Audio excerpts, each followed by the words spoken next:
Hello, my friend, wherever you are. I'm sending you love, the power of positivity, and vitamin D somewhere up there.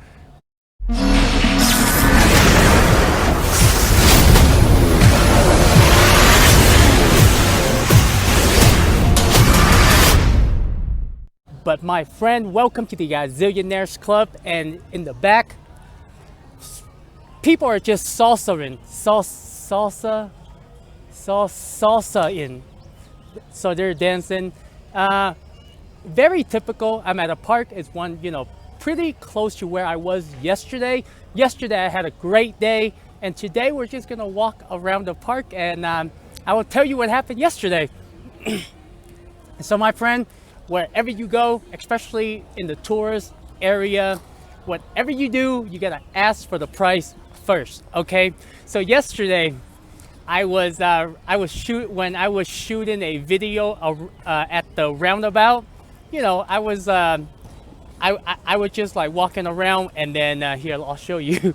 And then this guy, he came over, right? He saw my shoes, and they were pretty dirty. I mean, ever since I came to Mexico, it's a walking boot, so I don't bother with it. But it's really clean right now.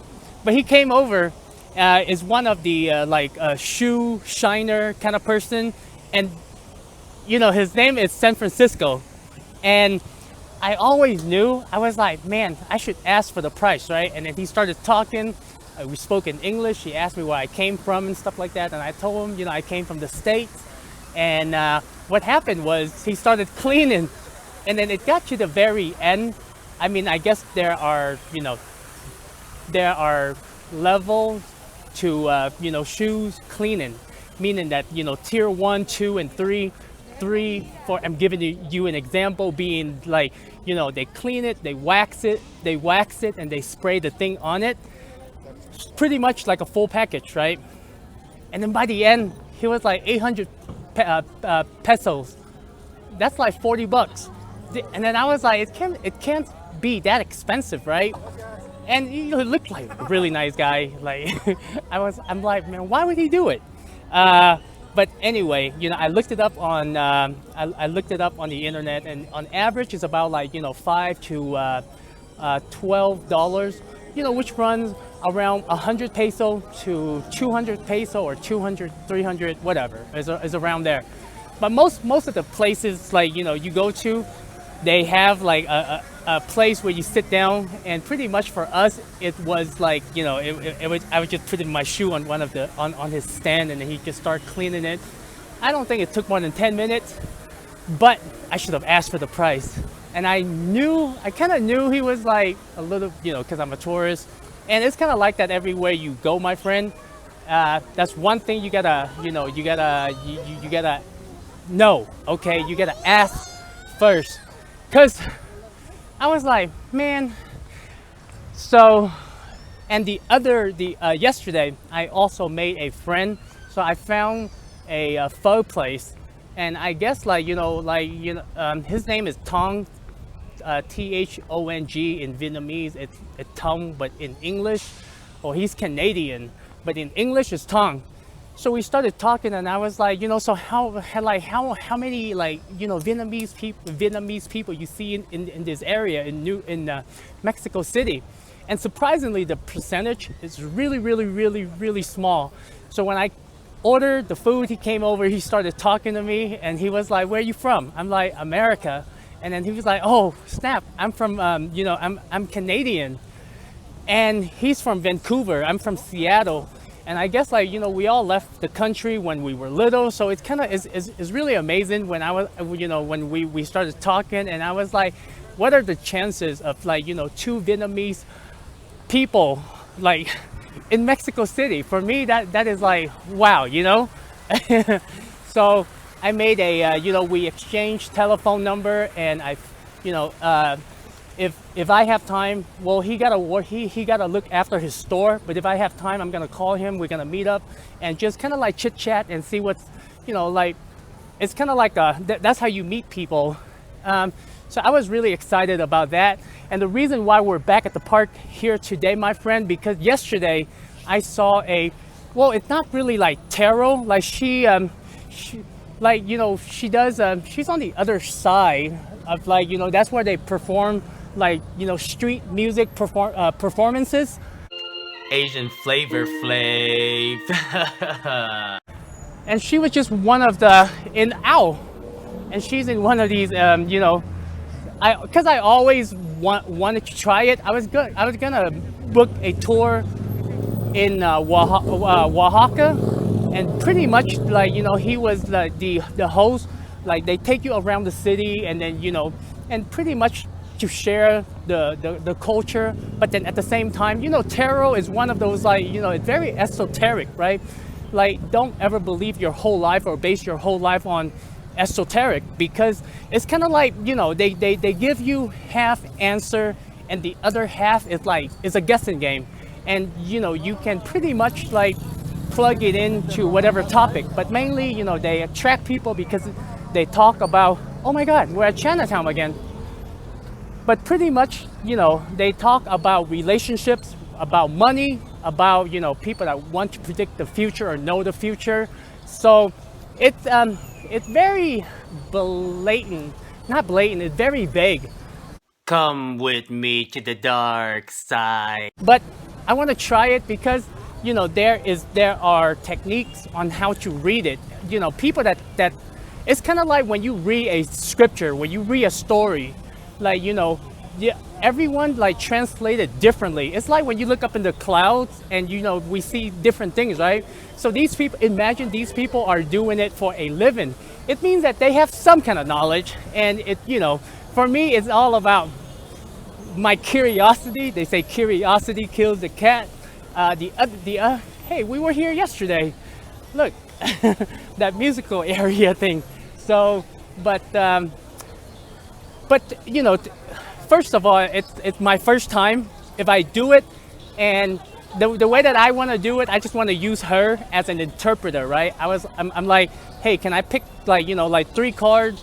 What is the universe or God trying to tell me? I don't have any question really. Like I'm like, okay, what should I do, right? What do you have any message for me? I guess when you do that, you're kind of curious. But let's go across the street here. Holy crap! Gotta run. So this is where, hey, that's one of them. But this one is actually classy. The shoe shiner over there, you see the guy with the stand. Yesterday, he was just holding his the like a tool bag, and yeah, but man. But anyway, people gotta make a living, and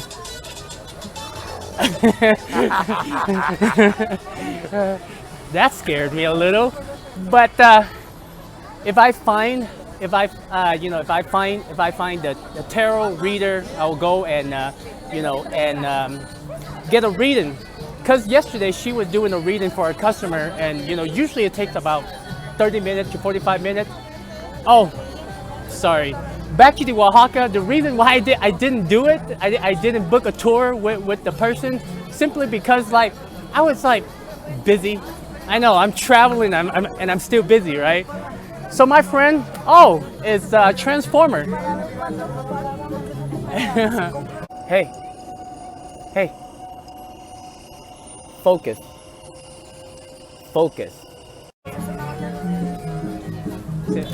She's really interested here, my friend. So, wow. A lot more people here today than I expected. Yesterday I was here probably around the same time, but that movie. What is that movie? Predator. If you know it, let me know in the comment below. So I'm back where I'm at yesterday, but today's a little bit different because I took the bus from my house all the way to here. Because usually, you would have to take the train and the different buses to get there. Hey, it's Buzz Lightyear. So, see, these are the professional ones. So, and don't worry, you know, all of you coffee drinker, Starbucks, you know, pro gender. Honestly, I really don't care, you know. But Mexico is very friendly to the LGBT. I don't like to use that pronoun because I think there are some fanatics that are in that group, but the majority of people are actually good people.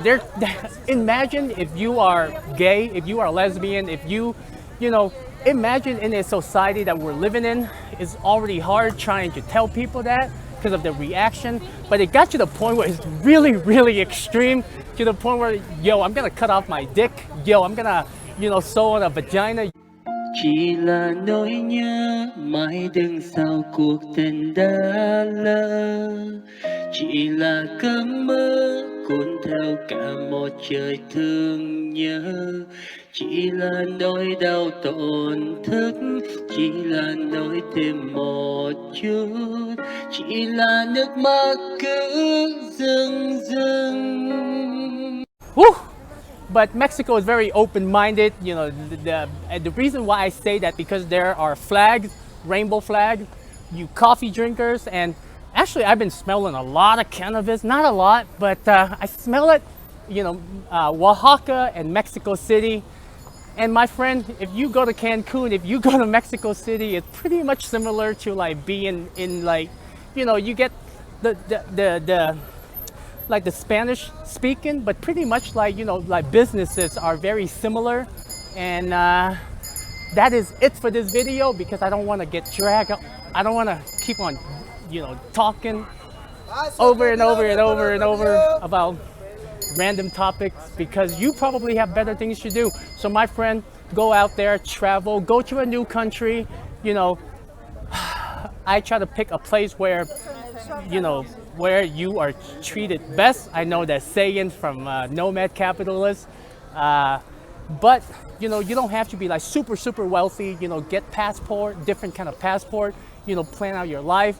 You know, you can be just a regular person. Go to a place where there's no travel restrictions. Go to a place where, like, you know, it's not too fanatic about everything, about politics, about gender, about who, you know, which bathroom you should use. So my friend, make a video. Let me know what is the most concerning topic for you, okay? I wanna be a trillionaire so fucking bad. What would get you out of your chair and be like, I'm gonna die for this cause? And don't be a dumb bitch, by the way. So make a video and let me know, my friend. Much love. I think it's a good thing when I'm in Mexico and I kind of cuss, you know, because I think some of them know, but they don't really care that much. But imagine if I were to say that out loud in America, like people be like, this guy's crazy.